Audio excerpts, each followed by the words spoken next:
আসসালামু আলাইকুম। Al Falah Islamic মিডিয়ায় আপনাকে স্বাগতম।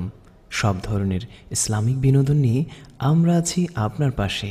সাবস্ক্রাইব করে সঙ্গী থাকুন। আলফালা ইসলামিক মিডিয়া, মানবতার কল্যাণে আমরা। আসসালামু আলাইকুম ওয়া রাহমাতুল্লাহ।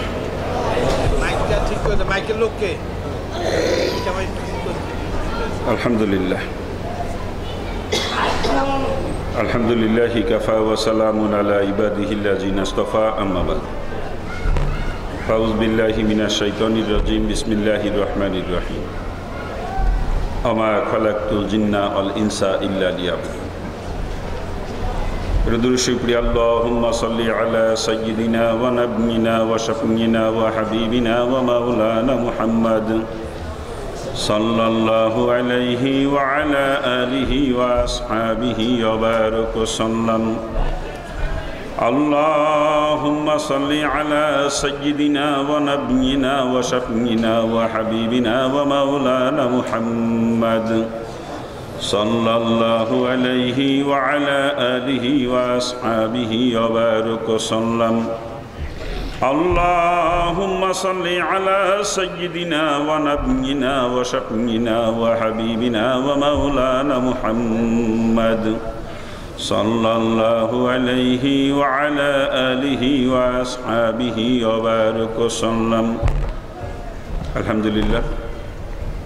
ঐতিহ্যবাহী নারায়ণগঞ্জ টানবাজার গোদারাঘাট সংলগ্ন রাস্তায় এলাকাবাসীর সহযোগিতায় টানবাজার বাইতুন নূর জামে মসজিদ কমিটির উদ্যোগে আয়োজিত আজকের বাৎসরিক মাহফিলের সম্মানিত সভাপতি, উপস্থিত মুআজ্জাজ উলামা হযরত, দূর দূরান্ত থেকে আগত দিনদার ইমানদার মার ইসলাম দরুদি বাবাজি ও ভাইজানেরা, পর্দার অন্তরালে শ্রবণরতা আমার স্নেহময়ী মা ও বোনেরা এবং আমার স্নেহের কচিকা আচারা, আপনারা বাদ মাগরিব থেকে নিয়ে দীর্ঘ রাত পর্যন্ত বিভিন্ন ওলামা হযরতের জবান থেকে কোরআন হাদিসের আলোকে অত্যন্ত মূল্যবান আলোচনা শুনেছেন।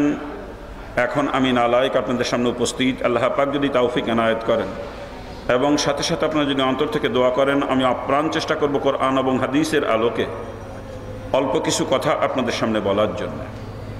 আসুন সর্বপ্রথম ওই পাক জাতের দরবারে শুকরিয়া জ্ঞাপন করি, যিনি আজকের এই সময়ে এই জমিনের বুকে কোটি কোটি মানুষকে বিবিধ প্রকার নাফরমানির মাঝে নিমজ্জিত রেখে আমাকে আর আপনাকে আজকের এই কোরআন হাদিসের আলোচনার মজলিস রিয়াজুল জান্নাহ তথা বেহেশতের বাগিচায় অল্প সময় বসার সুযোগ করে দিয়েছেন।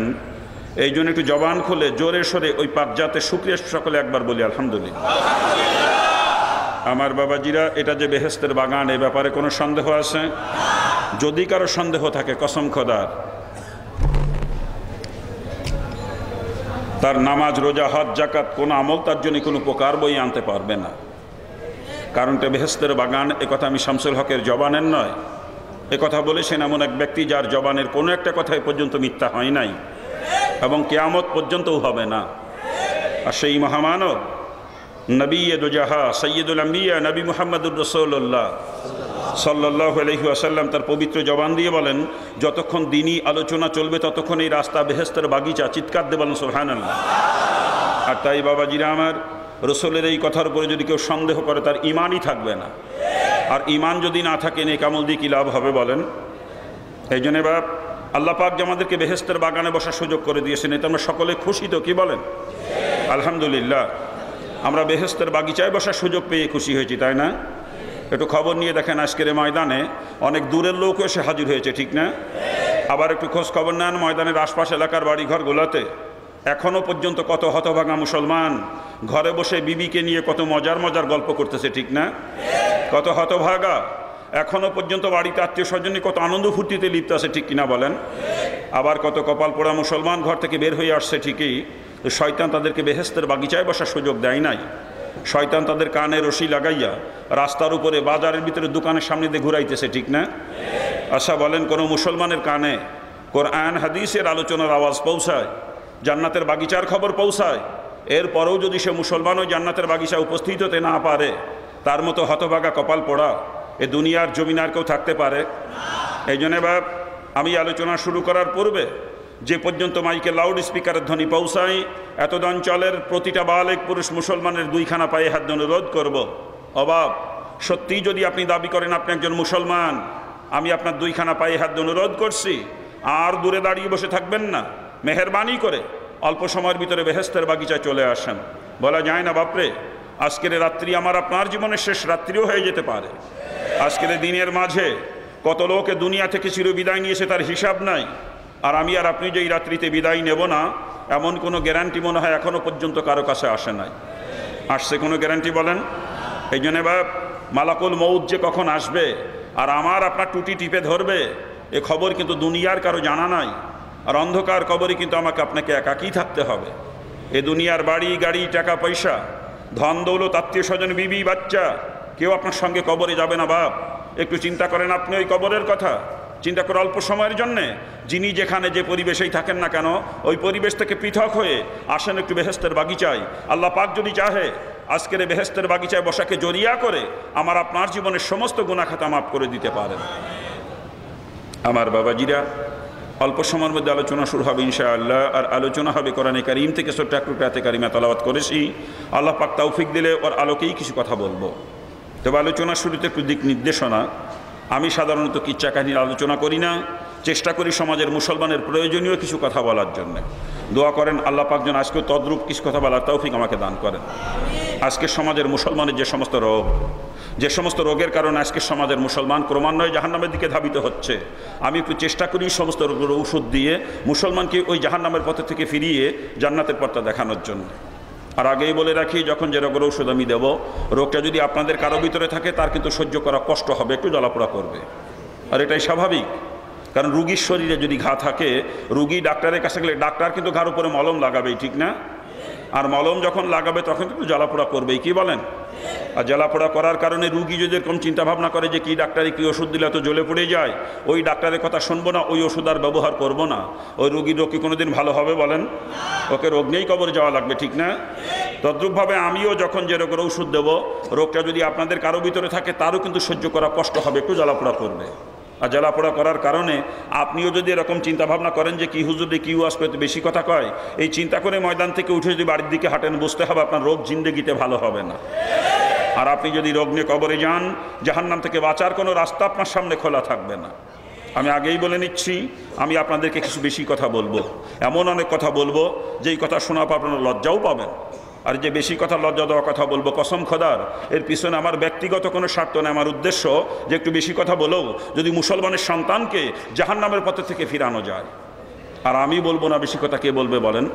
আমি হিন্দুর ঘরে জন্ম নিয়ে আজকে আমি ইসলামী অনুশাসন মেনে চলতে পারি, অথচ আপনাদের মাঝে আমি ইসলাম খুঁজে পাই না। আফসোস লাগে, হিন্দু থাকতে কোরআন হাদিস পড়েছিলাম, পড়ে যে ইসলাম আমি কোরআন হাদিসে পেয়েছিলাম, বর্তমান সমাজের অধিকাংশ মুসলমানের মাঝে সেই ইসলাম আমি খুঁজে পাই না। দুঃখে কলিজাটা কান্দে যে ইসলাম কোথায় আর আজকে সমাজের মুসলমান কোথায়।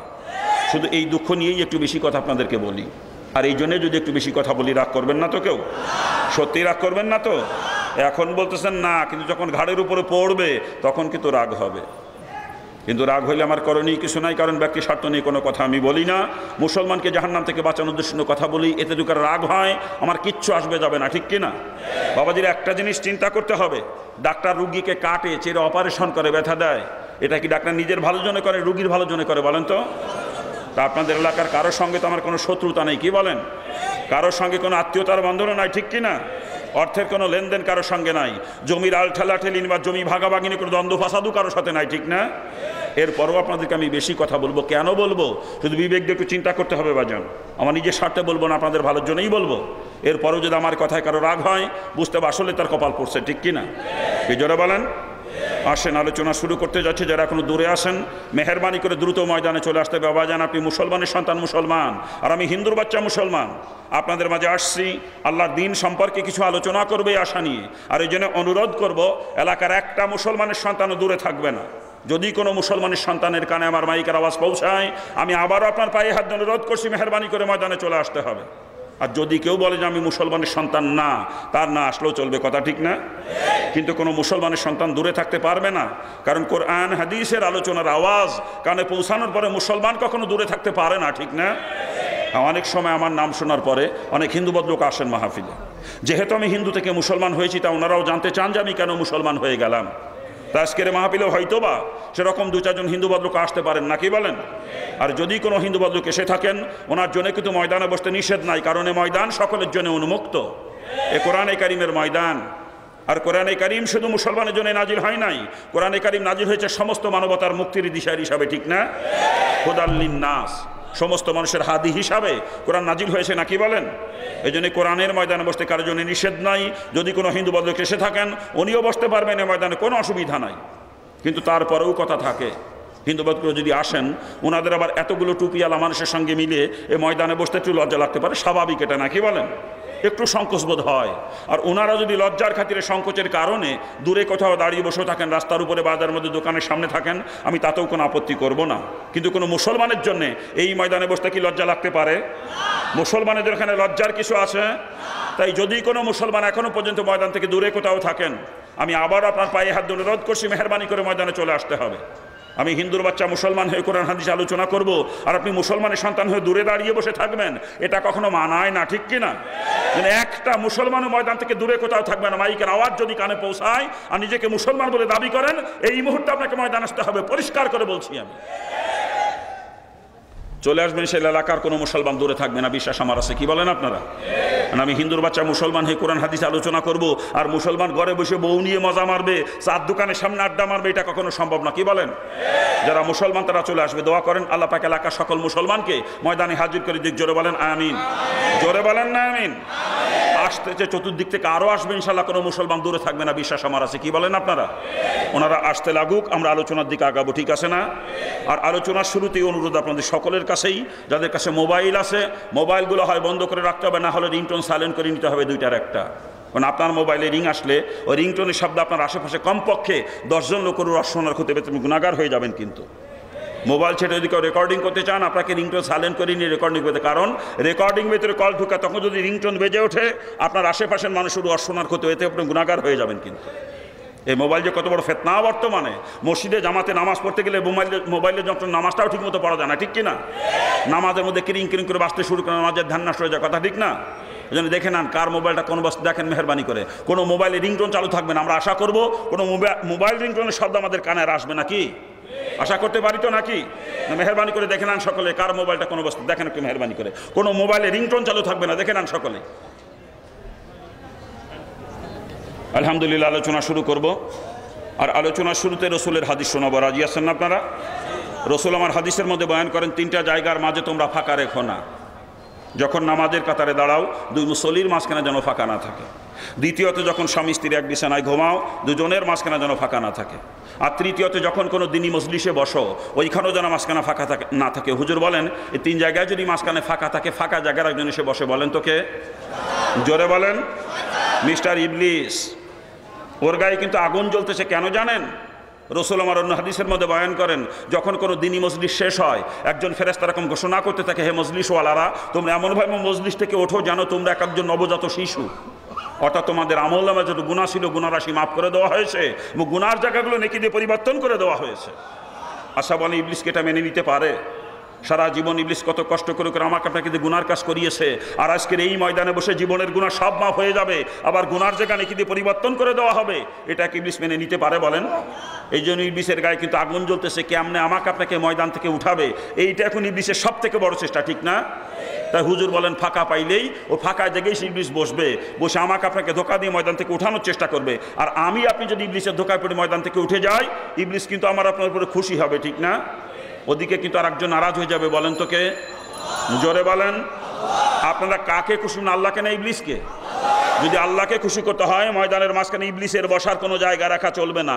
যার সামনেই ফাঁকা থাকবে, আমি মনে করব আপনি ইবলিসকে খুশি করার জন্য আপনার সামনে ইবলিসের বসার জন্য জায়গা রেখে দিয়েছেন। কি ইবলিসকে খুশি করতে চান নাকি আপনারা কেউ? ইবলিসকে খুশি করতে চান কেউ? তাহলে সকলে আমার সঙ্গে জিকির করবেন, জিকিরের তালে তালে প্রত্যেকের সামনে আগাইয়া নিজের সামনে ফাঁকাটা নিজেই পূরণ করে নিতে হবে। আপনি জায়গায় বসে থেকে আরেকজনকে ঠেলে সামনে পাঠাবেন, এরকম চলবে না। কিন্তু আপনাকে সামনে আগাইয়া আপনার সামনের ফাঁকাটা আপনাকেই পূরণ করতে হবে। জিকির করে সামনের দিকে আগান, আল্লাহ আল্লাহ আল্লাহ আল্লাহ, আগান আগান আগান আগান আগান আগান আগান আগান আগান। আমি জায়গায় বসে কাউকে জিকির করতে বলি না, জিকির করতে বলতে সামনে আগাইতে বলছি। কারোর সামনে কোনো ফাঁকা জায়গা থাকতে পারবে না, ইবলিসের বসার কোনো জায়গা ময়দানের মাঝখানে থাকবে না। আগান দ্রুত দ্রুত।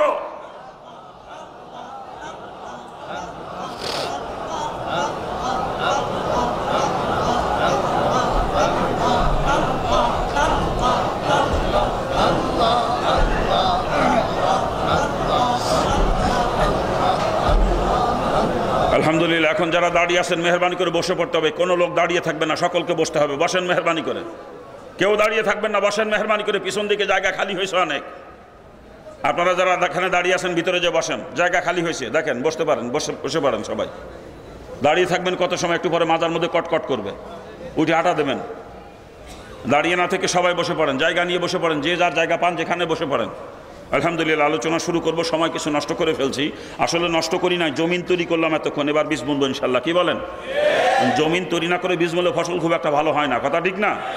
এতক্ষণ চাষ দিয়ে জমিন তৈরি করছে বা নিয়ত করছে বীজ বুনবো। দোয়া করেন আল্লাহ পাক যেন তৌফিক দান করে।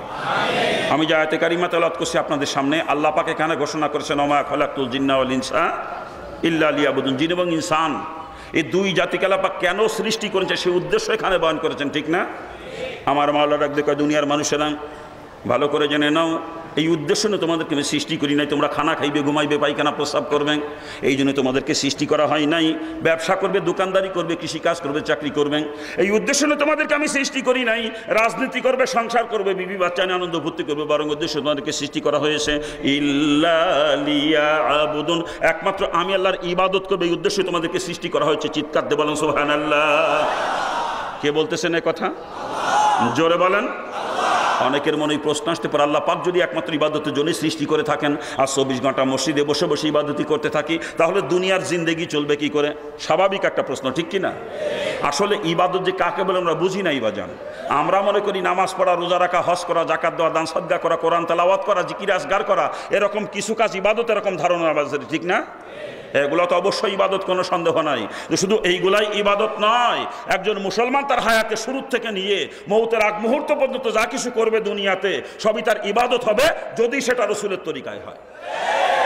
বাবাজিরা ভালো করে বুঝতে হবে, মুসলমান খানা খাইবে, ঘুমাইবে, পায়খানা প্রস্রাব করবে, ব্যবসা করবে, দোকানদারি করবে, কৃষিকাজ করবে, চাকরি করবে, রাজনীতি করবে, সংসার করবে, বিবি বাচ্চা নিয়ে আনন্দ ফুর্তি করবে, এমনকি মুসলমান স্বামী স্ত্রী মিলামেশা করবে, ওই কাজটাও যদি রসুলের তরিকায় হয়ে যায় বা যেন ওটা ইবাদত হয়ে যাবে, ওর দ্বারাই লক্ষ লক্ষ নাকি মুসলমানের আমল নামা জমা হয়ে যাবে কিয়ামতের ময়দানে। ওইটার কারণে মুসলমানের জন্য বেহেশত রাস্তা খোলা হয়ে যাবে। চিৎকার দিয়ে বলেন সুবহানাল্লাহ। অর্থাৎ যেই কাজের মধ্যে রসুলের তরিকা আছে বাজন, এটা রসুলের তরিকায় করলে তখন ইবাদত হবে। আর রসুলের তরিকার খেলাফ যদি হয়ে যায়, ওটাই কিন্তু আল্লাহ নাফরমানি হয়ে যাবে, ঠিক কিনা জোরে বলেন? একটু উদাহরণ দিলে বুঝতে সহজ হবে। দেব কি দেব? আমরা দুনিয়ার মধ্যে সব থেকে খারাপ কাজ মনে করি পায়খানা প্রস্রাব করাকে, ঠিক না?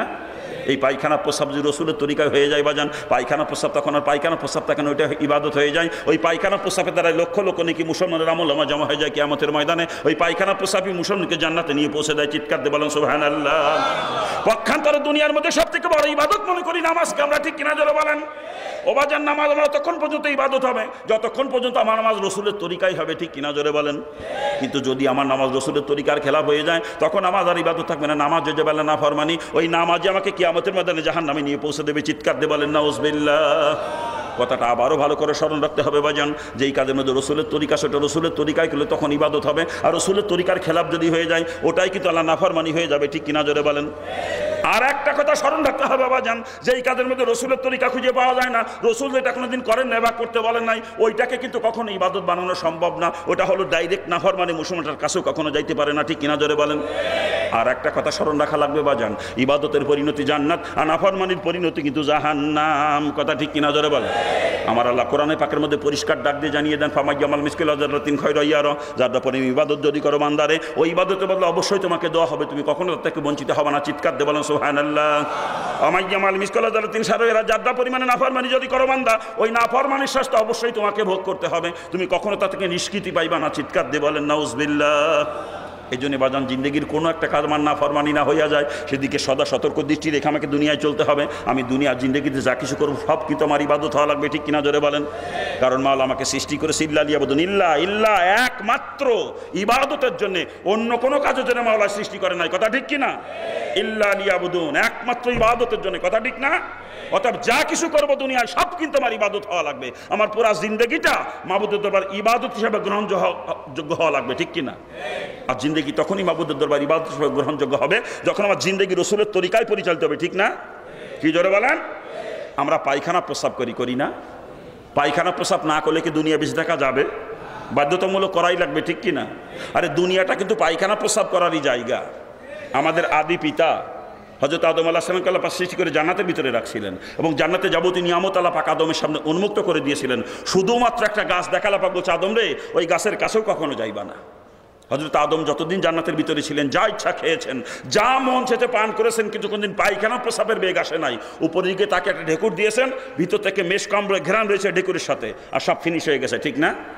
কিন্তু আদম যেদিন ইবলিসের ধোঁকা পড়ে নিষিদ্ধ গাছের ফল খেয়ে ফেলে দিলেন, ওই দিন ঢেকুরেও কোনো কাম হয় না। এখন আদমের তলপেটে চাপ দেওয়া শুরু করেছে, পায়খানা প্রস্রাবের বেগ আসতেছে, কিন্তু আদম তের আগে কোনোদিন পায়খানা প্রস্রাব করে নাই, করছে নাকি? তেও পারবো না, আর যেখান থেকে কিছু নিয়েও যাইতে পারবো না। এখানে সুখ আর কষ্টই বাকিয়া, আসল সুশান্তি জায়গা তো ওইটা যেখানে আমাকে চিরস্থায়ীভাবে থাকা লাগবে, ঠিক কিনা? কে জোরে বলেন? এই বুঝটা পাওয়া বড় কঠিন এই বুঝ পাওয়া। আর এই বুঝটা যদি কেউ একবার পেয়ে যায়, তার দুনিয়ার জিন্দগিও কামিয়াব, আখিরাতের জিন্দগিও কামিয়াব। আল্লাহ পাক আমাদের সকলকে এই বুঝ দান করুক। জোরে বলেন আমিন। জোরে বলেন না আমিন। ও বাজান, থাকার জায়গাটা একটা নয়। কি নিয়ে পাগল হয়েছেন আজকে? আমার এলাকায় একটা কথা বলে, আপন বুঝ পাগলও বোঝে। আপনাদের এলাকায় কয় নাকি এই কথা? এলাকায় কয়? চিন্তা করেন, আপন বুঝ বলে পাগলও বোঝে। কিন্তু আমরা মুসলমানের গোষ্ঠী আপন বুঝ বুঝি না, আমরা পাগলের থেকেও নিকৃষ্ট হয়ে গেছি। বাজান, এই যে বাড়ি গাড়ি জায়গা সম্পত্তি ব্যাংক ব্যালেন্স মিল কারখানা ইন্ডাস্ট্রি যা করছেন, ওগুলো আপনার, ওগুলো আপনার। এখন আপনার চোখ বন্ধ হয়ে যাবে, সব পড়ে থাকবে দুনিয়ায়, আপনি খালি হাতে চলে যাবেন, কথা ঠিক কিনা? ওগুলো কিচ্ছু আপনার না বাজান, ওগুলো যাদের তারা কালকে নিজেদের মধ্যে বন্টন করার জন্য ব্যতিব্যস্ত হয়ে পড়বে, কথা ঠিক না? ওগুলো আপনার না বাজান। আপনার কতটুকু দুনিয়াতে রাসূল হাদিসের মধ্যে পরিষ্কার করে জানিয়ে দিয়েছেন, পরিষ্কার করে, যেটা তুমি খাইয়ে শেষ করছো, যেটা ব্যবহার করে পুরাতন করছো, আর যেটা আখিরাতের উদ্দেশ্যে আগে পাঠাই দিয়েছো, অর্থাৎ দিনের রাস্তায় যেই টাকাটা খরচ করছো, ওইটা তোমার নিজের। আর দুনিয়াতে যা কিছু করছো, বাড়ি গাড়ি জায়গা সম্পত্তি, ওর কিচ্ছু তোমার না, ওগুলো পরের, ওয়ারিসদের, তোমার না, কথা ঠিক না? এখন যদি বলি মসজিদের জন্য 5,000 টাকা দেন, মাদ্রাসার জন্য 10,000 টাকা দেন, তখন আর টাকা থাকে না মুসলমানের কাছে, টাকা নাই দেবো কান্তে। ও আসমাফিলের জন্য 2,000 টাকা দেন, তখন আর টাকা থাকে না, টাকা নাই দেবো কান্তে। যেই একজন কয় জমি বিক্রি করবো, দোকান বিক্রি করবো, অমনি টাকা পয়দা হয়ে যায়, লাভ দিয়ে পড়ে কিনা জন্য, ঠিক না? বিয়াক্কেলের গোষ্ঠী মনে করে জমি কিনলেই তামার হইলো, দোকান কিনলে তামার হইলে। বিয়াক্কেল, জমি যে কিনছেন, দোকান কিনছেন, আপনার হয় না রে বিয়াক্কেল, হচ্ছে আপনার ওয়ারিসদের। কি কথা ঠিক না? জোরে বলেন। আপনার হয় নাই, ওয়ারিসদের হয়েছে। আর ওই 5,000 টাকা মসজিদে দিতেন, 10,000 টাকা মাদ্রাসায় দিতেন, 2,000 টাকা ওয়াজ মাহফিলের খরচের জন্য দিতেন, ওইটা আপনার নিজের হইতো, আখিরাতের ব্যাংকে জমা হয়ে যাইতো, ওইটা আপনার আখিরাতের ব্যাংক ব্যালেন্স হইতো। একটু বোঝেন বাজান, একটু বোঝেন। পাগলের থেকে নিকৃষ্ট হইয়েন না, মুসলমানের তো নিকৃষ্ট হইতে পারে না, কথা ঠিক কিনা? রসুলের পরিষ্কার হাদিস, আর দুনিয়া জিফাতুন অত্ত আলিবুহা কিলাব, দুনিয়া হলো মরা লাশ, আর লাশ নিয়ে কামড়া কামড়ি করে কুত্তার দল। কি কথা ঠিক না? হুজুর বসা আছে পাশে, আমার বাপের ঘরের কথা না, রসুলের হাদিস, কথা ঠিক কিনা? আজকে মুসলমানের গোষ্ঠী আমরা দুনিয়ার কুত্তা হয়েছি, দুনিয়া নিয়ে কামড়া কামড়ি শুরু করছি, দুনিয়ার কুত্তা হয়েছি মুসলমান আজকে আমরা। আল্লাহ মাফ করুক আমাদেরকে। আরে সাধারণ পাবলিকের কথা কি কব? আমরা আলেমরা আজকে দুনিয়ার কুত্তা হয়েছি, অধিকাংশ আলেম বর্তমানে দুনিয়ার কুত্তা। ইল্লা মাশাআল্লাহ কিছু আছে, না থাকলে বা দুনিয়া চলতো না, কথা ঠিক কিনা? কিন্তু অধিকাংশ আলেম আমরা বর্তমানে বাড়ি গাড়ি জায়গা সম্পত্তি, এই মিল কারখানা ইন্ডাস্ট্রি ব্যাংক ব্যালেন্স এগুলো বাড়ানোর জন্য উঠিয়ে পড়ে লাগছে আলেমের গোষ্ঠী পর্যন্ত, ঠিক না? আলেমের গোষ্ঠী আজকে দুনিয়ার কুত্তা হয়ে গেছি আমরা, আলেমের গোষ্ঠী। আল্লাহ মাফ করুক আমাদেরকে, আল্লাহ মাফ করুক। হে বিয়াক্কেল, তুই না একজন আলেম? তুই না একজন আলেম? তো নবী বলছেন ইন্নাল উলামা ওয়ারাসাতুল আম্বিয়া, নিশ্চয়ই আলেমরা নবীদের ওয়ারিস। হে বিয়াক্কেল, তোর নবী কবে বাড়ি গাড়ি নিয়ে জায়গা সম্পত্তি নিয়ে ভাড়াবাড়ি করছে রে বিয়াক্কেল? তুই তো আলেম নামের কলঙ্ক করে। একজন আলেম হবে ইসলামের মডেল, তাকে দেখে মানুষ দিনের বুঝ পাবে, ইসলাম চিনবে, কথা ঠিক কিনা? আর তুই আলেম হয়ে যে দুনিয়ার কুত্তা হও, সাধারণ পাবলিক যাবে কোন জায়গায়? আল্লাহ মাফ করুক আমাদেরকে। এই জন্য মাঝে মাঝে দোয়া করি, আল্লাহ তুমি এদেশে আলেম সমাজকে আগে হেদায়েত দান করো। বাংলাদেশের মতো তা আলেম বিশ্বের অন্য কোনো দেশে নাই। আমরা আলেমরা যদি খালি ঠিক হয়ে যাইতাম, হেদায়েত পাইতাম, এদেশে 100 বছর আগে ইসলাম কায়েম হতো, ঠিক কিনা? এবারে বলেন, আমরা আলেমের গোষ্ঠী দুনিয়ার কুত্তা, সাধারণ পাবলিক যাবে কোন জায়গা? কোন? আল্লাহ আমাদেরকে মাফ করুক, আল্লাহ মাফ করুক আমাদেরকে, আল্লাহ মাফ করুক। আজকে দুনিয়া নিয়ে পাগল পারা হয়ে গেছি আমরা। বিয়াক্কেলের গোষ্ঠী মনে করে চিরকাল দুনিয়াতেই থাকবো। হে বিয়াক্কেল, থাকার জায়গা তো এটা নয়। ইচ্ছাই হোক আর অনিচ্ছাই হোক, স্টপেজের জন্য প্রস্তুতি নিতে হবে, কথা ঠিক না? পরবর্তী স্টপেজের নাম আলমে বরজক, কবর জগৎ। সেখানেও স্থায়ী নয় এ গাড়ি, সেখানের থেকে পরবর্তী স্টপেজে আসবে আলমে হাসর। কি বলেন? ওটাই, ওখানেও স্থায়ী নয় বাজান, ওখানেও স্থায়ী নয়। ওই স্টপেজ পার হওয়ার পর একটা ব্রিজ আছে, যেই ব্রিজটা পার হওয়া লাগবে, যেই ব্রিজকে কোরআন হাদিসের ভাষায় বলা হয়েছে পুলসিরাত। কি পুলসিরাত? যেই ব্রিজের বিবরণ রাসূল হাদিসের মধ্যে দিয়েছেন, চুলের থেকেও চিকুন, হীরার থেকেও ধার। হীরা চিনেন তো? হীরা যেটা দিয়ে কাজ কাটে, অন্য কোনো অস্ত্র দিয়ে কাজ কাটা যায় না, একমাত্র হীরা ছাড়া। কি জোরে বলেন? হ্যাঁ, কত ধারি জিনিস কাজকে কেটে দু টুকরো করে দেয়, কত ধারি। ওইটার সঙ্গে তুলনা করেছেন রসুল, চুলের থেকেও চিকন, হীরার থেকেও ধার। ওই ব্রিজ পার হওয়া লাগবে আমাকে আপনাকে, ওই ব্রিজ পার হওয়া লাগবে। ওই ব্রিজ পার হয়ে এই গাড়ি নিয়ে গন্তব্যে যাওয়া লাগবে। যদি পার হয়ে ওপারে যাইতে পারি, গন্তব্যে পৌঁছে গেলাম, জান্নাতি আমি। আর যদি পার হতে না পারি, অ্যাক্সিডেন্ট করি বা যান, ওই ব্রিজের নিচে হলো জাহান্নাম। একটু চিন্তা করেন বাজান, একটু চিন্তা করেন। চুলের থেকেও চিকন, খুরের থেকেও ধার। ওই ব্রিজ পার হলে গাড়ি চালায় আমাকে আপনাকে, কেমন দক্ষ ড্রাইভার হতে হবে আমাকে, একটু চিন্তা করেন শুধু। ওই ব্রিজ পার হওয়া লাগবে বাজান, উপায় নাই পার না হয়ে, কথা ঠিক কিনা? যদি পার না হতে পারি, জাহান্নামী হয়ে যাব, জাহান্নামী হয়ে যাব। একটু চিন্তা করেন, দুনিয়ার কুত্তা হয়েন না, খালি দুনিয়ার কুত্তা হয়েন না। আরে দুনিয়া ছাড়তেই হবে, থাকতে পারবেন না বাজান, ছাড়তেই হবে। সময় থাকতে ছাড়েন, কথা ঠিক কিনা? কি জোরে বলেন? আল্লাহ মাফ করুক আমাদেরকে, আল্লাহ মাফ করুক। আজকে দুনিয়া নিয়ে পাগল পারা হয়ে গেছি। কেমনে বাড়ি করবো, কেমনে গাড়ি কিনবো, কেমনে জায়গা সম্পত্তি বাড়াবো, কেমনে ব্যবসা বাণিজ্য বাড়াবো, এই ধান্দায় মুসলমানের গোষ্ঠী পাগল আজকে, কথা ঠিক কিনা? আল্লাহ মাফ করুক। এই বিয়াক্কেলের দলে, হে বিয়াক্কেলের গোষ্ঠী, হে। দুনিয়াতে টাকা পয়সা, ধন সম্পদ বেশি থাকলে ভালো খাওয়া যায় নাকি? সম্পদ যদি বেশি থাকলে বেশি খাওয়া যাইতো। জহুরুল ইসলাম বাংলাদেশের সব থেকে বড় ধনী ছিলেন, বড় ধনী, সব থেকে বড় ধনী। এত সম্পদের মালিক ছিল বেচারা, প্রতিদিন 3 কেজি স্বর্ণ খালে তো সম্পদ কখনো শেষ হইতো না। কিন্তু বেচারা দীর্ঘ 12টা বছর শুধু সাবু খাইছে, একটা ভাত খাইতে পারে নাই, এক টুকরা রুটি তার পেটে হজম হয় নাই। দীর্ঘ 12 বছর সাবু খায় তারপরে মারা গেছে। পাতলা করে সাবু রান্না করে দিয়েছে, একটু লেবুর রস দিয়ে, নুন দিয়ে গুটিয়ে তাই চুমুক দিয়ে 12 বছর খাইছে, এরপরে মারা গেছে বেচারা। দুনিয়ায় কতটুকু খাবেন নির্দিষ্ট করা আছে, আছে না? 1 চিমটি বেশি খাওয়ার অধিকার দুনিয়াতে কারো নাই, কথা ঠিক কিনা? 1 চিমটিও বেশি খাইতে পারে, যতটুকু নির্দিষ্ট করা, ওর থেকে 1 চিমটি বেশি খাওয়ার কোনো অধিকার কারো নাই, কথা ঠিক না? গাছতলায় থাকলেও অতটুকু খাবেন, 10 তলায় থাকলেও অতটুকু, 1 চিমটি কম বেশি হবে না, কথা ঠিক কিনা? আর দুনিয়ার হায়াতু নির্দিষ্ট করা বাজান, হায়াতু নির্দিষ্ট করা 1 সেকেন্ড কম বেশি হবে না, 1 সেকেন্ডও না। গাছতলায় বসবাস করলে 1 সেকেন্ড আগে মারা যাবেন না, আর 10 তলায় যদি আপনি বসবাস করেন 1 সেকেন্ড পরে আর থাকতে পারবেন না, কথা ঠিক কিনা?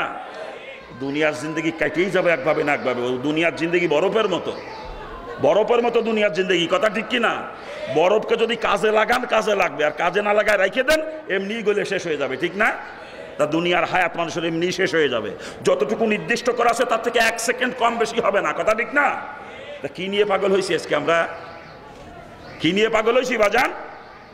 দুনিয়া তকদিরের সাথে সামঞ্জস্যপূর্ণ, আর আখেরাত হলো কামার সঙ্গে সামঞ্জস্যপূর্ণ। যে যত কামাই করতে পারবে সে তত বেশি ভোগ করতে পারবে, কথা ঠিক না? আপনাকে দুনিয়াতে থাকার জন্য সৃষ্টি করা হয় নাই বাজান, দুনিয়াতে পাঠানো হয়েছে আপনাকে আখেরাতের ফসল সংগ্রহ করার জন্য। রসুলের পরিষ্কার হাদিস, আর দুনিয়া মাজরাতুল আখেরা, দুনিয়া হলো আখেরাতের ক্ষেত। কৃষক উৎপাদন করে খেতে, কিন্তু খেতে ভোগ করে না। ভোগ করে কোথায়? ভোগ করে কোথায়? বাড়িতে। ঠিক তদ্রূপ মুমিন দুনিয়াতে উৎপাদন করবে আখিরাতের ফসল, ভোগ করবে জান্নাতে যে বাড়িতে। কি কথা ঠিক না? জোরে বলেন। আজকে আমরা দুনিয়াতেই ভোগ বিলাসে মত্ত হয়ে গেছি, দুনিয়ায় খেতেই ভোগ করতে শুরু করছি, খেতেই।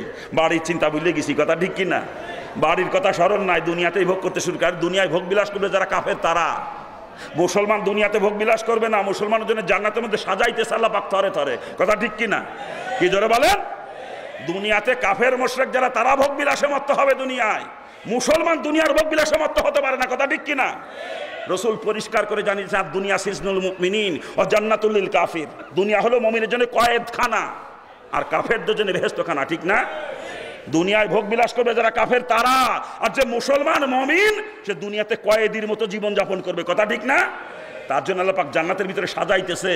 আরে বিয়াক্কেলের দল, সব ভুলে বসে আছি আজকে, সব ওই জান্নাতের কথা মনেই নাই আজকে, বুঝলে দুনিয়াতেই একের মাতোয়ারা হয়ে গেছি, দুনিয়া নিয়ে পাগল পারা হয়ে গেল। আল্লাহ মাফ করুক আমাদেরকে, আল্লাহ মাফ করুক। হ্যাঁ, রসুলের পরিষ্কার হাদিস, হুব্বুদ দুনিয়া রসিকুল লিখতি, আর দুনিয়ার মহব্বত সমস্ত গুনাহের মূল, কথা ঠিক কিনা? কি জোরে বলেন। দুনিয়াতে যত গুনার কাজ করে মানুষ দুনিয়ার মহব্বতের কারণে করে, ঠিক কিনা? কি জোরে বলেন, ঠিক কিনা?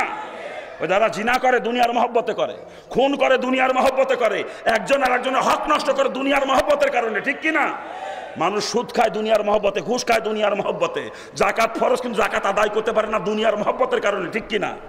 হজ ফরজ, হজ আদায় করতে পারে না দুনিয়ার মহব্বতের কারণে, কথা ঠিক না?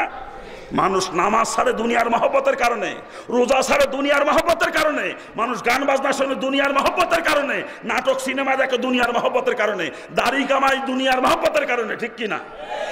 দুনিয়াতে যত গুনার কাজ মানুষ করে সব দুনিয়ার মহব্বতের কারণে করে, ঠিক না? কি জোরে বলেন? আর যারা পরিমাণ দুনিয়ার মহব্বত অন্তরে যদি কবরে যান, কসম খোদার আপনি জাহান্নামী, কসম খোদার। জান্নাতের গিরানও পাবেন না কিয়ামতের দিন। যারা পরিমাণ দুনিয়ার মহব্বত অন্তরে যেন মারা যান আপনি। অন্তরকে দুনিয়া শূন্য নিয়ে আল্লাহ পাকের কাছে হাজির করা লাগবে, কথা ঠিক কিনা? জোরে বলেন ঠিক কিনা? দুনিয়ার মহব্বত শূন্য অবস্থায় অন্তরকে আল্লাহ পাকের কাছে হাজির করতে হবে। দুনিয়ার মহব্বত শূন্য অবস্থায়। দুনিয়া কামাই করেন কিন্তু দুনিয়ার কুত্তা হয়েন না। দুনিয়ার মহব্বত যেন অন্তরের ভিতরে পয়দা না হয়, তাহলে কিন্তু ধ্বংস হয়ে যাবেন। নৌকা চলবে পানির উপরে, কিন্তু নৌকার ভিতরে পানি ঢুকতে দেওয়া যাবে না। পানি ঢুকলে নৌকা ধ্বংস হয়ে যাবে, ঠিক না? কি জোরে বলেন? কিন্তু নৌকা যেহেতু পানির উপরে চলবে, পানির নৌকার ভিতরে ঢুকবেই, ঠেকাইতে পারবেন না, কথা ঠিক কিনা? ঢুকবে যে ওটাকে স্থায়ী হতে দেওয়া যাবে না। স্থায়ী হলে জমতে জমতে নৌকা ধ্বংস হয়ে যাবে, কথা ঠিক না? ওটাকে শেষ করে পরিষ্কার করে রাখতে হবে, সবসময় শেষ করে পরিষ্কার করে রাখতে হবে, আর না হলে নৌকা ধ্বংস হয়ে যাবে, ঠিক না? ঠিক তদ্রূপ মানুষ চলবে দুনিয়াতে, দুনিয়ার মহব্বত ঢুকবেই অন্তরে বাজান, ঠেকানো যাবে না, ঠেকাইতে পারবেন না, কিন্তু এটাকে স্থায়ী হতে দেওয়া যাবে না। শেষ করে পরিষ্কার করে রাখতে হবে, অন্তরকে দুনিয়া শূন্য করে রাখতে, শেষ করে করে। আর অন্তর থেকে দুনিয়ার মহব্বত শেষ করার পদ্ধতি আছে কয়েকটা, আছে না? কি আছে না? এক নাম্বার পদ্ধতি, বেশি বেশি মৃত্যু স্মরণ করতে হবে। যে যত বেশি মৃত্যুর মোরাকাবা করবে তার অন্তর থেকে দুনিয়ার মহব্বত তত দূর হতে থাকবে। দুই নাম্বার পদ্ধতি, বেশি বেশি আল্লাহ পাকে জিকির করতে হবে। যে যত বেশি জিকির আজগার করবে তার অন্তর থেকে দুনিয়ার মহব্বত দূর হতে থাকবে। তিন নাম্বার পদ্ধতি, বেশি বেশি কালামে পাকে তেলাওয়াত করতে হবে। যে যত বেশি কালামে পাকে তেলাওয়াত করবে তার অন্তর থেকে দুনিয়ার মহব্বত দূর হতে থাকবে। চার নাম্বার পদ্ধতি, বেশি বেশি দান সাদগা করতে হবে। যে যত বেশি দান সাদগা করবে তার অন্তর থেকে দুনিয়ার মহব্বত তত কমতে থাকবে, ঠিক কিনা? কি জোরে বলেন? কিন্তু এইগুলা করতে আমরা রাজি না, এইগুলা করতে রাজি না। বাজান পাও ধরে বলে যাচ্ছি, পাও ধরে দুনিয়া অন্তরে নিয়ে যে কবরে যান আপনি জাহান্নামী হয়ে যাবেন। ও বাজান জাহান্নামী হয়ে যাবেন। দুনিয়া জান্নাতে যাইতে গেলে দুনিয়ার মহব্বত নিয়ে জান্নাতে যাওয়া যাবে না। দুনিয়ার যাদা পরিমাণ মহব্বত নিয়ে কেউ জান্নাতে যেতে পারবে না। যদি দুনিয়া শূন্য করে নিয়ে যাইতে পারেন অন্তর, আপনি জান্নাতে চলে যাবেন সরাসরি। আর যদি দুনিয়ার মহব্বত অন্তরে নিয়ে মারা যান, জাহান্নামের আগুনে পুড়াইয়া পুড়াইয়া শেষ করা হবে। দুনিয়া শেষ করা হবে, জাহান্নামের আগুনে পুড়াইয়া পুড়াইয়া দুনিয়া শেষ করা হবে। অন্তর যখন দুনিয়া শূন্য হবে তখন জান্নাতে যাইতে পারবেন, তার আগ পর্যন্ত না।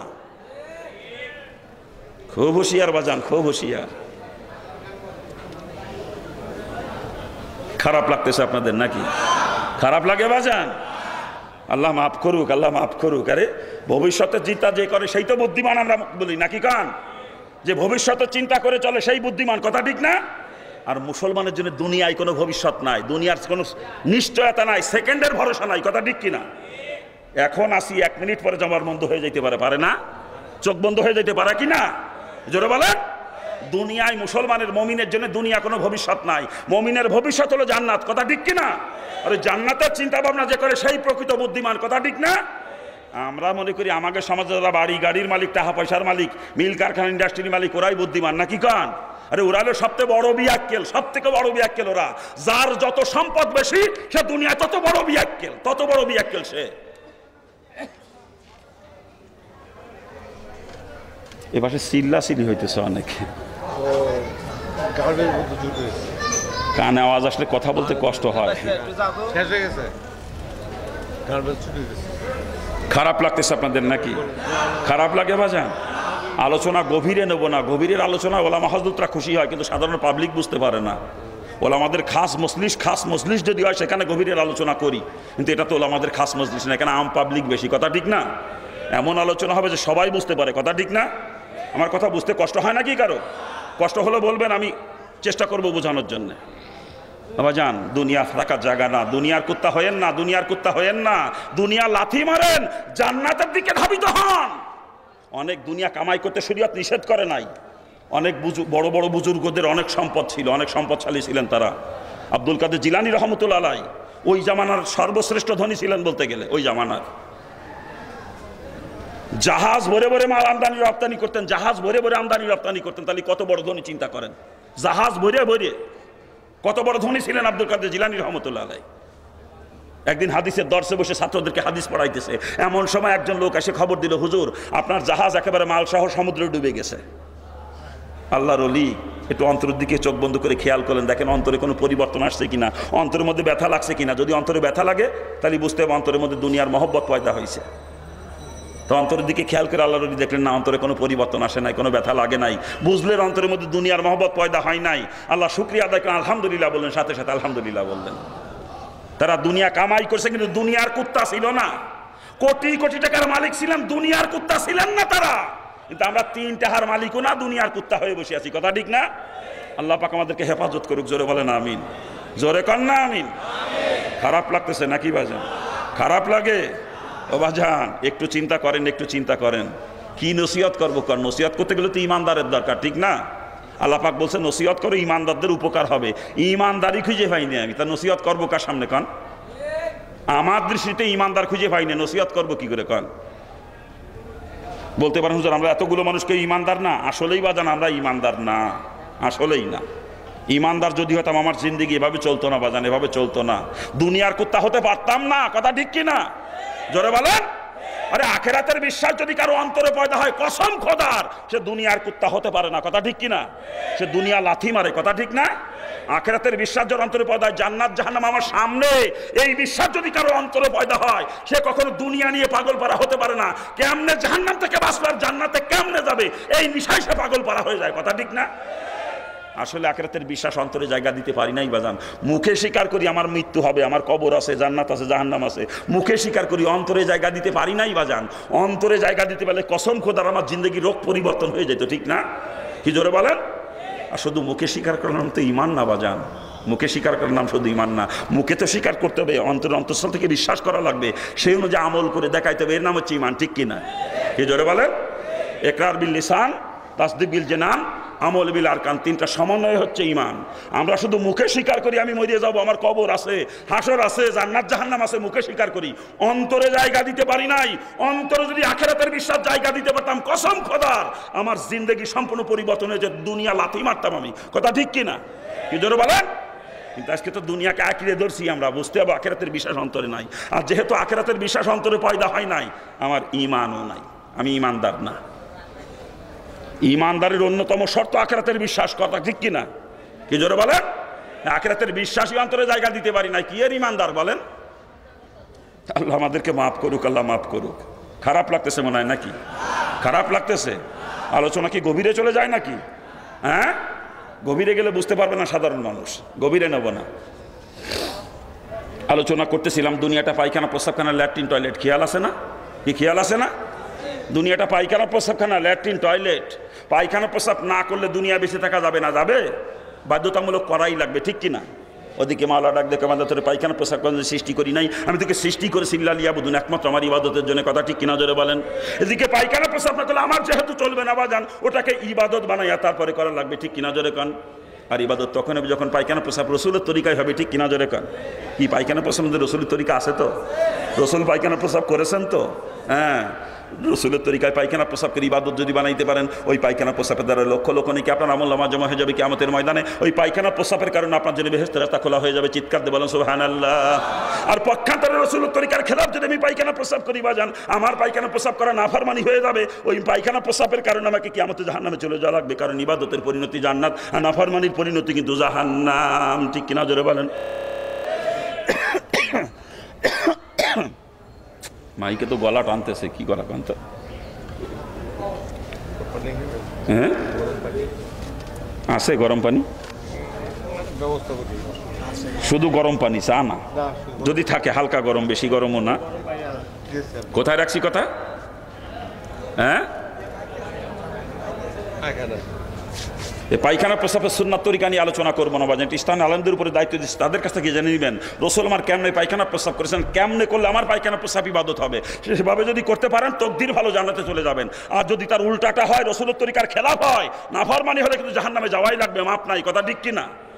যারা পরিমাণ ইবাদত করলে তার ফলও পাবেন, যারা পরিমাণ নাফরমানি করলে তার শাস্তি ভোগ করা লাগবে। কথা ঠিক না? কি জন্য বলেন? ঠিক কিনা? খুব বসিয়ার বাজান, খুব বসিয়ার, কোন একটা কাজ নাফরমানি না হয়ে যায়। কথা ঠিক না? হ্যাঁ, আমরা খানা খাই, খানা খাই না? খানা কি খালি মুসলমানে খায় নাকি? হরিপদ খায়? আমেরিকার কি লিখবা মিস্টার বুশ, হ্যাঁ খায়।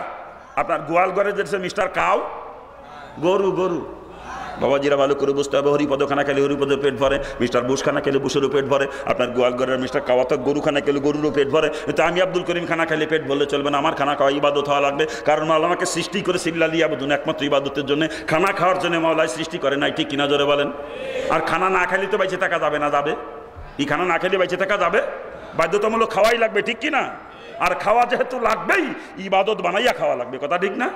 আর ইবাদত তখনই হবে যখন রসুলের তরিকায় খানা খাওয়া হবে, ঠিক না?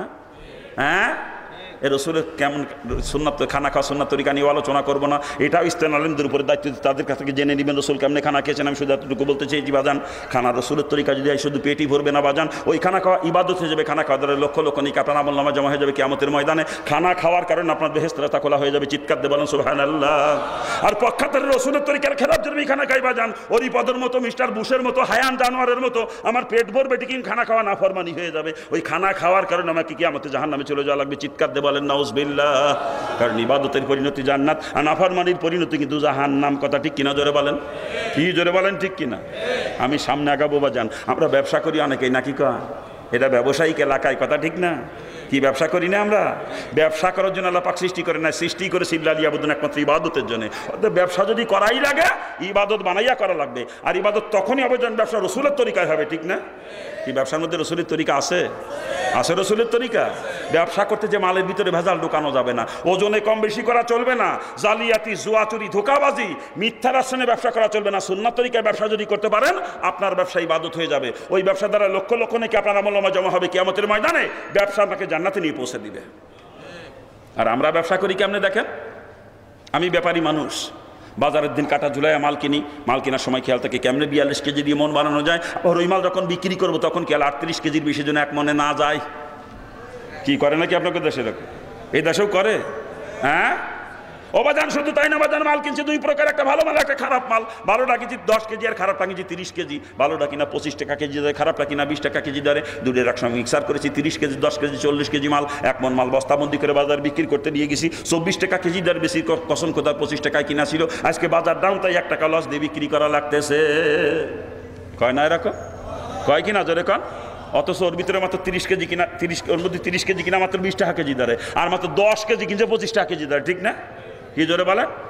আমি দোকানদার মানুষ, দোকানদারি করতেছি, মাল কিনে আনছিলাম 13 টাকা দিয়ে, কাস্টমারে কই কসম করে 17 টাকায় কিনা, 20 টাকা বিক্রি না করলে তো জান বাসে না। কি কয় না এরকম? কয় কিনা জোরে কা? দুধের ব্যাপারে গোষ্ঠী করে একটু খবর নেন, গ্রামে গ্রামে ঘুরে ঘুরে দুধ কেনে। এ বাড়িতে 1 কেজি, বাড়িতে 1.5 কেজি, বাড়িতে 2 কেজি কিনতে কিনতে গড়ে হয়েছে 32 কেজি। বাজারে নিয়ে বিক্রি করে 40 কেজি। কিনলো 32 কেজি, বিক্রি করে 40 কেজি, বাকি 8 কেজি ফাইলো কোন জায়গা? বাকি 8 কেজি ফাইছে কোন জায়গা? আপনি দুধ কিনতে যে দুধ পাতলা দেখে জিজ্ঞেস করেন, দুধ তো পাতলা করে, দুধের মধ্যে পানি দিছিস নাকি? ও কসম খোদা দুধের মধ্যে আমি পানি দিই নাই। ওর কসমও ঠিক আছে, আসলে দুধের মধ্যে পানিও দেয়ও না, পানির মধ্যে দুধ দেয়। দুধের মধ্যে পানি দেয়, পানির মধ্যে দুধ দেওয়া কিন্তু আলাদা। বোঝেন এটা? কি বোঝেন আপনারা? দুধ কিনতে কিনতে গড় হয়েছে 32 কেজি, পানি 8 কেজি মিলেইবে না 40 কেজি। ওরে কয় দুধের মধ্যে পানি দেওয়া, তো কোনোদিনও করে না। ও যখন দুধ কিনতে যায়, যে ড্রাম নিয়ে যায়, ও ড্রামে দরেই 40 কেজি, পানি 8 কেজি মাইপে ড্রামে নিয়ে বাড়ির থেকে বেরোয়। এরপরে দুধ কিনে কিনে পানির মধ্যে ডালে, দুধের মধ্যে পানিও কোনোদিনও দেয় না। ওর কসমও ঠিক আছে। এভাবেই তো চলতেছে ব্যবসা বাণিজ্য, নাকি কান? গেছি বাজারে, এক হাজি সাহেবের দোকানে লুঙ্গি কিনতে গেছি। লুঙ্গি দেখে শুনে পছন্দ করার পর জিজ্ঞাসা, হাজি সাহেব দাম দেওয়া লাগবে কত? হাজি সাহেব কয়, হুজুর আপনি আলেম মানুষ, আপনার কাছে লাভ করা তো ঠিক না, কিন্তু কি করবো হুজুর, দোকানে তো অনেক খরচ, দোকান ভাড়া দিতে হয়, কর্মচারীর বেতন দিতে হয়, ইলেকট্রিক বিল দেওয়া লাগে। হুজুর এক কাজ করেন, কিনা দামের উপর 5টা টাকা দাম আর দোকান খরচ বাবদ, 5টা টাকা দেন দোকান খরচ বাবদ। আমি জিজ্ঞেস করলাম দেবো কত? কয় 265 টাকা দেন। তার মানে আমি বুঝাইলে 260 টাকায় কিনা আর 5 টাকা নিলে দোকান খরচ, এই তো নাকি? আমি 265 টাকা দিয়ে লুঙ্গিটা নিয়ে ব্যাগের ভিতরে ঢুকাই নিয়ে চলে আসতেছি। বাজারের ভিতরে থাকতে আর হাজি সাহেবের সঙ্গে দেখা। উনি স্কুলের শিক্ষক, হজ করে আসেন, খুব ভালো মানুষ। আমার পাইকারে জড়া দিয়েছে, কয় হুজুর খালি বাইরে বাইরে সফর করেন, দীর্ঘদিন আপনার সাক্ষাৎ পাই না। এই কথাবার্তা বলতে এক সময় আমি বলতেছি, হাজি সাহেব বাজার করতেছিলাম, বাজার শেষ তো বাড়ির দিকে রওনা করছি। হাজি সাহেব, হুজুর একটু দেরি করা যায় না? একটা জিনিস কিনবো, খালি একটা জিনিস কেনার জন্যই বাজারে আইছি। এটা কিনা হলে 2 ভাই একসাথে গল্প করতে যেতাম, যদি একটু দেরি করতেন। অনেকদিন পরে পাইছি আপনারে। আমি জিজ্ঞেস করলাম কি কিনবেন হাজি সাহেব? হাজি সাহেব হুজুর একটা লুঙ্গি কিনবো, খালি আর কিছু না। তো মনে মনে চিন্তা করলাম, স্যার একটা লুঙ্গি কিনবে বেচারা, বলতেছে যখন দেরিকে একসাথেই যাই, কত সময় বা লাগবে নে? বললাম আচ্ছা হাজি সাহেব ঠিক আছে। এই হাজি সাহেব হাত ধরে টানতে ঢুকছে এক হিন্দুর দোকানে, শামসার দোকানে। আমার মনে মনে বাড়ির আগে হাজি সাহেব হিন্দুর দোকানে কিনা বেচা করে, কিছু বলতেও পারতেছি না, মন খারাপ করে বসে আছি টুলের উপরে। হাজি সাহেব লুঙ্গি পছন্দ করতে, আল্লাহর কি খেলা, আমি যে লুঙ্গি কিনেছি আমার ব্যাগের মধ্যে লুঙ্গি আছে, হাজি সাহেব জানেও না দেখেও নাই। তো হাজি সাহেব শামসার দোকান থেকে একই লুঙ্গি পছন্দ করছে। হাজি সাহেব তো শামসার দাম নিল 220 টাকা। শামসায় যে 220 টাকা বিক্রি করছে, লাভ না করে বেচে নাই, কিন্তু কম করুক আর বেশি করুক, লাভ না করে বেচে নাই, ঠিক না? কিন্তু হাজি সাহেব আমার কাছে লাভ করে নাই, দোকান খরচ 5 টাকা, তাতে হচ্ছে 265 টাকা। এ হলো মুসলমানের ব্যবসা বর্তমানে, কথা ঠিক না? জোরে কান ঠিক কিনা? কি কায়দা দেখেন, এই সুন্নাতি দাড়ি মুখে, সুন্নাতি জুব্বা গায়, নামাজ পড়তে পড়তে কপালে কালো টিকলি হয়ে গেছে, পাগড়ি বান্ধা। ও বিয়াকেল ফজরের নামাজ পড়ে চার দোকানের সামনে যে বসে, রাস্তার মাথায় চার দোকানের জায়গা বসে, বসিয়ে চা খায় আর আড্ডা মারে আর গল্প দিচ্ছে মানুষের মধ্যে। আজকে উঠতে দেরি হয়ে গেছি, এই জন্যই তাহাজ্জুদ মতো 4 রাকাত পড়েছি, আজকে বেশি পড়তে পারিনি তাহাজ্জুদ। তার মানে মানুষের জানা দেন তাহাজ্জুদ তো পড়ি, কি কায়দা দেখেন, কি কায়দা দেখেন না? অথচ বদমাশ ব্যবসা করে গার্মেন্টসের দোকান, দোকান খুলে 300 টাকা দিয়ে কিনা মাল বেচলো 450 টাকা, কয় আর কিনা দামে দিয়ে দিলাম, কিছু থাকে না, কিছু না, আর কিনা দামে দিয়ে দিলাম, কিছু থাকে না, কয় না এরকম? কয় কিনা জোরে কান? এই যে মিথ্যে কথা বলে মাল বিক্রি করবি একে, অথচ একটা মিথ্যা কথা বললে একটা কবিরা গুনাহ হয়, আর একটা কবিরা গুনার একেবারে নিম্নতম সাজা 7000 বছর জাহান্নাম। চিৎকারতে বলে নাউজুবিল্লাহ। আজকে মুসলমানের গোষ্ঠী ব্যবসা করতে যে বুঝে গেছে এই কথা, যে মিথ্যে কথা বলি কবিরা গুনাহ হয়। অধিকাংশ মুসলমান মিথ্যে কথা বলে মাল বেচা কিনা করে, ঠিক কিনা? কি জোরে বলে? গোষ্ঠী মিথ্যে কথা বলে যে মাল বিক্রি করে লাভ করলি, ওই লাভের টাকা আর শুয়োরের গোশতের মধ্যে কোনো পার্থক্য নাই, মনে রেখে দিই। বিয়াক্কেলের দল মিথ্যে কথা কয়ে মাল বেচা কিনা করে, কত বড় কায়দা চিন্তা করে না? এটা বলে মুসলমান। আল্লাহ মাফ করুক আমাদেরকে, আল্লাহ মাফ করুক। হ্যাঁ, খালি তা না, ওজনে কম বেশি করে বেচা কিনা করে। আপনি 40 কেজি মাইপি 1 মন মাল বাজারে বিক্রি করতে নিয়ে গেছেন, মাইপি নিয়ে গেছেন, 40 কেজির উপর সাইডে বেশিও নিয়ে গেছেন, বাজারে নিয়ে ব্যাপারীর কাছে বিক্রি করছেন, ও ব্যাপারী আপনার সামনে ওজন করবে 38 কেজির বেশি জীবনেও হবে না। কি কথা ঠিক না? জোরে বলেন। শুধু কি তাই? আপনি বাজার থেকে গোস্ত কিনে নিয়েছেন, গরুর গোস্ত 5 কেজি, বাড়ি নিয়ে তো মাইপে দেখেন না কোনোদিন কতটুকু পাইছেন? হ্যাঁ, মাইপে তো জীবনও দেখেন না, দেখছেন মাইপে? একদিন মাইপে দেখেন কতটুকু পাইছেন বাজান, 4.5 কেজির বেশি কোনোদিনও হবে না। কি কথা ঠিক না? ভুল বলতেছি? জোরে বলেন। এই যে ওজনে কম বেশি করে বেচা কিনা করে যে লাভ হইতেছে, ওই লাভের টাকা আর শুয়োরের গোস্তের মধ্যে কোনো পার্থক্য নাই, মনে রেখে দিয়ে।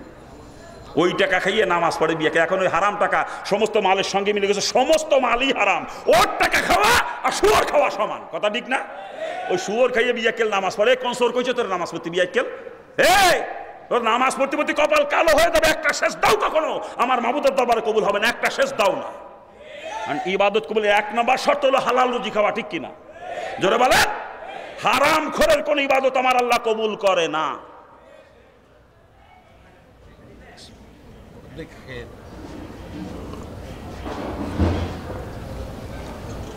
ঠিক আছে, বেশি খাওয়া যাবে না, গরম বেশি। কোথায় রাখছি কথা? হ্যাঁ, হারাম খোরের কোন ইবাদত আল্লাহ কবুল করেন। ইবাদত কবুল 1 নম্বর শর্ত হালাল রুজি খাওয়া, কথা ঠিক কিনা? জোরে বলেন। রাগ করতেছেন আপনারা? রাগ করার জন্য বলি না বাজান, জাহান্নাম থেকে বাঁচানোর জন্য বলতেছি, অন্য কোনো উদ্দেশ্য নিয়ে একটা কথাও বলি না। জাহান্নাম থেকে বাঁচানোর জন্য ব্যবসা বাণিজ্য যে যা করেন সুন্নাত তরিকার উপরে করেন, রুজিটা হালাল হোক, হালাল কামাই করেন, হালাল খান, ইবাদত বন্দেগী কবুল হবে। অল্প ইবাদতে বেহেশতে চলে যাবেন, অল্প ইবাদতে বেহেশতে চলে যাবেন। আরে হারাম খাইয়ে নামাজ পড়ে কপাল বালানোর কোনো লাভ নাই, কোনো লাভ নাই। একটা শেষ দাও মাবুদের দরবারে কখনো কবুল হবে না, একটা শেষ দাও না। রসুলের পরিষ্কার হাদিস, 1 লোকমা হারাম মাল যদি কেউ খায়, 1 লোকমা 40 দিন পর্যন্ত তার কোনো ইবাদত আল্লাহর দরবারে কবুল হবে না, 1 লোকমা হারাম খাওয়ার কারণে, মনে রেখে দিয়ে। এই যে ব্যবসা বাণিজ্য করতেছি রসুলের তরিকার খেলাফা, জানে ব্যবসা হয়ে যাচ্ছে নাফরমানি। এই ব্যবসার কারণে আমাকে কিয়ামতে জাহান্নামে চলে যাওয়া লাগবে, কারণ ইবাদতের পরিণতি জান্নাত আর নাফরমানির পরিণতি কিন্তু জাহান্নাম, কথা ঠিক কিনা? জোরে বলেন। কি জোরে বলেন, ঠিক কিনা? ও বাজান, আমরা চাকরি করি অনেকেই, নাকি কি চাকরি করি না অনেকে? চাকরি করার জন্য আল্লাহ পাক সৃষ্টি করে না, সৃষ্টি করে সিবিলা লিয়াবুদুন, একমাত্র ইবাদতের জন্য। অর্থাৎ চাকরি যদি করাই লাগে, ইবাদত বানাইয়া করা লাগবে, ঠিক না? আর ইবাদত তখনই হবে চাকরি রসুলের তরিকায় হবে, ঠিক না? এই চাকরির মধ্যে রসুলের তরিকা আছে তো? আছে রসুলের তরিকা? হ্যাঁ, চাকরি করতে যে কখনো দায়িত্ব অবহেলা করা চলবে না, ডিউটিতে কখনো ফাঁকি দেওয়া যাবে না, অফিসে বসে আউট ইনকামের ধান্দা করলে চলবে না। সুন্নাত তরিকায় চাকরি যদি করতে পারেন, আপনার চাকরি ইবাদত হয়ে যাবে। ওই চাকরির দ্বারা লক্ষ লক্ষ নেকি আপনার আমলনামায় জমা হবে, কিয়ামতের ময়দানে চাকরি আপনাকে জান্নাতে নিয়ে পৌঁছে দিবে। আর আমরা চাকরি করি কেমনে দেখেন না? উরি বাপরে বাপ, আমি অফিসার মানুষ তো, অফিস টাইম হলো সকাল 9টা থেকে বিকেল 5টা পর্যন্ত। আমি অফিসে যাই বেলা 11টায়, আবার 3টার আগে আমার ডিউটি শেষ। কি করে নাই বাবা? করে কিনা জোরে কান? এই যে ডিউটিতে ফাঁকি দিয়ে বেতন খাইতেছে, বেতন কি হালাল হইতেছে? ও বেতন কি হালাল হয়? শুধু তাই না, আমি অফিসার মানুষ, পরপর 3 দিন অফিসেই যাই নাই, 4 দিনের দিন যাইয়ে 1 পাশে হাজিরা খাতায় সই করি, বেতন তুলে নিয়ে আসি 1 মাসের। ও বেতন কি হালাল হয়? এই ডিউটিতে ফাঁকি দিয়ে দায়িত্ব অবহেলা করে যে বেতন খাওয়া হয়, ওই বেতনের টাকা খাওয়া আর শুয়োর খাওয়ার মধ্যে কোনো পার্থক্য নাই, মনে রেখে দিন কিন্তু। আর বর্তমানে আমাদের দেশের চাকরিজীবীর গোষ্ঠী অধিকাংশ ঘুষখোর। কি কথা ঠিক কিনা? আমার মনে হয় 1000-এ 1 জন পাওয়া যাবে কিনা সন্দেশে ঘুষ খান এরকম চাকরিজীবী, আর বাকি 999 জন ঘুষখোর, কথা ঠিক না? জোরে বলেন ঠিক কিনা? ওরা রোজার মাসে ঘুষ খায় না, কয় ইফতারির জন্য কিছু দিয়ে যাও। আমি কই টাকা দিয়ে ইফতারি করার থেকে শুয়োরের গোস্ত দিয়ে ইফতারি করো, তাতেও তোমার গুনাহ কম হবে। শুয়োর খেলে খালি হারাম খাওয়ার গুনাহ হইতো, আর ঘুষের টাকা আমি খাইলাম, ও টাকা তো হারামই। সাথে সাথে তার কাছ থেকে ঘুষ নিলাম, তার উপরে জুলুম করা হইলো, হারামও খাইলাম, জালেমও হইলাম। আর শুয়োর খেলে খালি হারাম খাওয়া হইতো, জালেম হইতাম না আমি। সরকার বেতন দেয় 15,000, 20,000, 25,000, 30,000, ওতেও কলিজা পড়ে না, পায়খানাটা না খালি হবে না, শুয়োর খাইও দলে বিয়াকেলে, ওতে পায়খানা খাইস রে বিয়াকেল, তাতেও তোর গুনাহ কম হবে, পায়খানা খালিও গুনাহ কম হবে ঘুষ খাওয়ার থেকে। ওই দেখেন না কি সুন্নতি দাড়ি মুখে, জুব্বা গায়, টুপি মাথায়, কপাল কালো হয়ে গেছে নামাজ পড়তে পড়তে, অফিসার মানুষ অফিস করে টুপি মাথায় দিয়ে জুব্বা গায়ে দিয়ে, জোহরের আজানও দিয়ে দিয়েছে, নামাজ পড়তে যাবে প্রস্তুতি নিয়েছে। এমন সময় একজন লোক একটা ফাইল নিয়েছে, কয় স্যার আপনার একটা সই নাহলে আমার কাজ আছে না। স্যার একটা সই, স্যার একটা সই। কয় টাকা দাও, টাকা না দিলি সই হবে না। রে বিয়াকেল হে, তোরে বেতন দিয়ে ওই চেয়ারে বসানো সই করার জন্য, ওটা তোর ডিউটি, দায়িত্ব। ওই দায়িত্ব পালন না করলে তোর বেতন হারাম। আর সই করার জন্য আলাদা টাকা না, বিয়াক্কেল কুতাকার বদমাইশ। সরকার তোর বেতন দেয়, সরকারের বাপের ঘরে টাকা দিয়ে না, ওই যে লোক ফাইল নিয়ে আইসে ওর ট্যাক্সের টাকা দিয়ে তোর বেতন দেওয়া হয়। বিয়াক্কেল আবার সই করার জন্য টাকা আসা, ওই টাকা শুয়োর খাওয়া, ওই টাকা খাওয়া আর শুয়োর খাওয়া সমান। হ্যাঁ, আবার ধমক দেয়, জামাতের টাইমে গেলে তাড়াতাড়ি দাও, জামাতের টাইমে তাড়াতাড়ি দাও। ও বদমাইশ ঘুষ খেয়েও নামাজ পড়তে যাবে, চিন্তা করেন কায়দা দেখে না। ওই ঘুষ করে বদমাইশ মসজিদে ঢুকলি মসজিদ না পাক হয়, ওরা জুতো পিটা করে মসজিদে বাইর করে দেবেন, জুতো পিটা করে বাইর করে দেবেন। ওগুলো খারাপ লাগতেছে নাকি? এদিকে দেখেন আর একজন অফিসার অনেক টাকা বেতন পায়, কিন্তু বেচারা বড় সৎ, অবৈধ পয়সা খায় না। যে বেতন পায় সংসার চালাতে হিমশিম খেয়ে যায়, নুন আনতে পান্তা পুরা, এভাবে তার জীবন চলে, কথা ঠিক না? এরপরে ভালো একটা বাসা ভাড়া নিয়েও থাকতে পারে না, অত ভাড়া দিবে কোথার থেকে? নিম্ন কোয়ালিটির বাসা ভাড়াতে অফিসার মানুষ হয়ে চাকরি থেকে রিটায়ার্ড করছে, এখন বেশ কিছু টাকা পাইছে, পেনশনের টাকা, এবার সারা হজ করতে চলে গেছে, হজ করে এসে নগদ টাকা পয়সা তেমন একটা কাছে এখন নাই। এখন মাসে মাসে যে পেনশন পায়, ও দিয়ে বাজার খরচই চলে না ঠিক মতো, বাসা ভাড়া দিবে কোথার থেকে?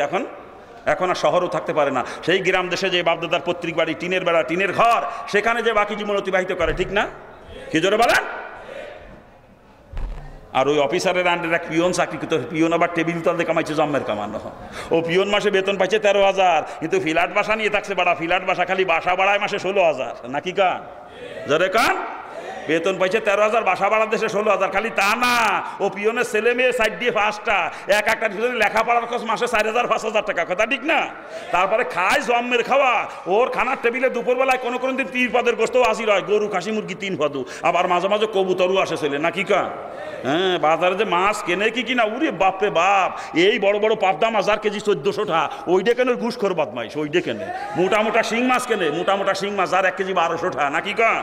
কই মাছ কেনে দেশি কই, চাষের ডানা দেশি কই কেনে, বাইচে বাইচে বড় দেহে, যেগুলো বুক লাল হয়ে গেছে 1600 টাকা কেজি কই মাছ কেনে। তারপরে চিংড়ি মাছ কেনে, মোটা গলদা চিংড়ি, যেগুলো বিদেশে চালান যায়, যে 1 কেজির দাম 2200 টাকা, ওইগুলো কেনে পিয়ন বদমাইশ। ওর বাজার করা দেখলি মাথা ঘোরে, ও বদমাইশের এক দিনের বাজার খরচ 2,000 টাকার উপরে, কথা ঠিক না? জোরে কান ঠিক কিনা? হ্যাঁ, দেখবেন ঠেলা কি, ওই বিয়াকেল বেতন পায় মাসে 13,000, কিন্তু খরচ করে 1,33,000, বাকি 1,20,000 পাইছে কোন জায়গা? বাকি 1,20,000 পাইছে কোন জায়গা? ও টেবিলের তল দিয়ে কামাইছে বিয়াকেল, টেবিলের তল দিয়ে, কথা ঠিক না? খালি তা না, ও চাকরিতে থেকে ঘুষ খাইয়ে খাইয়ে টাকার কুমির হয়েছে, সম্পদের পাহাড় বানাইছে বিয়াকেল। ঢাকা শহরে ফ্ল্যাট কিনেছে 3 দিয়ে, আশুলিয়ায় জমি কিনে বাড়ি বানাইছে 6 তালা, ঘুষ খাইয়ে খেয়ে, ঠিক না? খালি তা না, ওই যে গ্রাম দেশে যে বাপদাদার পৈতৃক বাড়ি ছিল, টিনের বেড়া, টিনের ঘর, বর্ষাকালে চাল দিয়ে পানি ভরতে, ঘরে টিকা যাইতো না, সে জায়গায় সে টিনের বেড়া, টিনের ঘর এখন আর নাই, এখন সে জায়গায় 2 তলা বিল্ডিং দিয়ে ফেলাইছে বিয়াকেল, 2 তলা ঘুষ খেয়ে খেয়ে, নাকি কয়? আর গ্রাম এলাকায় যদি কেউ কয় জমি বিক্রি করবো, ওর উপরে টাকা দিয়ে জমি কেনার মতো মানুষ ওই এলাকার মধ্যে আর নাই, কথা ঠিক না? জমি কিনে এলাকার মাঠ ভরিয়ে ফেলাই দিয়েছে ঘুষ করে বদমাইশ, কথা ঠিক কিনা? হ্যাঁ, এখন চাকরিতে রিটায়ার করছে, কি করবে দিশা পায় না, খালি গনো আজও যায়। চাকরিতে রিটায়ার করার পরে কিন্তু 13 বার হজ মারিছে বিয়াকেল, 13 বার, কয়বার? 13 বার। খালি তা না, চাকরিতে রিটায়ার করে তবলিগ করা ধরিছে, খালি বছরে বছরে চিল্লা মারে, নাকি কয়? আর না হলে দেখবেন চাকরিতে রিটায়ার করে সরমনায় যে মুড়ি দিয়েছে পিসাবের বয়ান শুনিয়ে, ওরে কান্দে রে, নামাজ পড়ে 9 ওয়াক্ত, কথা ঠিক না? এশরাক সাস তাওয়াবিন তাহাজ্জুদ কোনোটা বাধা না করে 9 ওয়াক্ত পড়ে, রাত 3টার সময় তাহাজ্জুদ করে জিকিরের গুতো কি, ও জিকিরের গুতো আশেপাশের মানুষের ঘুমও ভাঙ্গে যায় অনেক সময়, ঠিক না? বিয়াকেল তোর হজ করেও কোনো লাভ নাই, ওই তবলিগি চিল্লা মাইরেও তোর কোনো লাভ নাই, সরমনায় যে কোনো লাভ নাই, তুই জাহান্নামের কীট, তুই জান্নাতে গেলে রসুল মিথ্যাবাদী হয়ে যাবে, রসুলের হাদিস মিথ্যা হয়ে যাবে। রসুলের পরিষ্কার হাদিস, হারাম মালের দ্বারা যে রক্ত আর গোশত শরীরে তৈরি হবে, ওই রক্ত আর গোশত জাহান্নামের খোরাক। তুই যদি জান্নাতে যা রসুলের হাদিস মিথ্যা হয়ে যায়, আর রসুলের হাদিস কখনো মিথ্যা হবে না, রসুল কখনো মিথ্যাবাদী হবেন না। অতএব তুই যদি হারাম খোরস, তোর জন্য জান্নাত হারাম, হারাম খোরের জন্য জান্নাত হারাম। হারাম খোর কখনো জান্নাতে যাবে না। হারাম খোর যদি জান্নাতে যায়, কোরআন হাদিস মিথ্যা হয়ে যাবে। কথা ঠিক কিনা? জোরে বলেন ঠিক কিনা? এজন্য বাজান পাও দুকেন ধরে কষি রুজিটা হালাল করেন, রুজিটা হালাল করেন। যদি জান্নাতে যাইতে মন চায় রুজিটা হালাল করেন। হারাম খেয়ে জান্নাতের স্বপ্ন দেখে কোনো লাভ নাই, কোনো লাভ নাই। ও নামাজ পড়েন আর হজ করেন আর মসজিদ করেন, মাদ্রাসা করেন। হারাম যদি রুজি যদি হারাম হয়, আপনি জাহান্নামী, আপনি জাহান্নামী, আপনি জাহান্নামী। হারাম খোর জান্নাতে গেলে রসুল মিথ্যাবাদী হয়ে যাবে। কথা ঠিক কিনা? জোরে বলেন ঠিক কিনা? কি কায়দা দেখেন না। এক সময় পরের খাতে কামলাগিরি করতো, রিক্সা চালাইতো।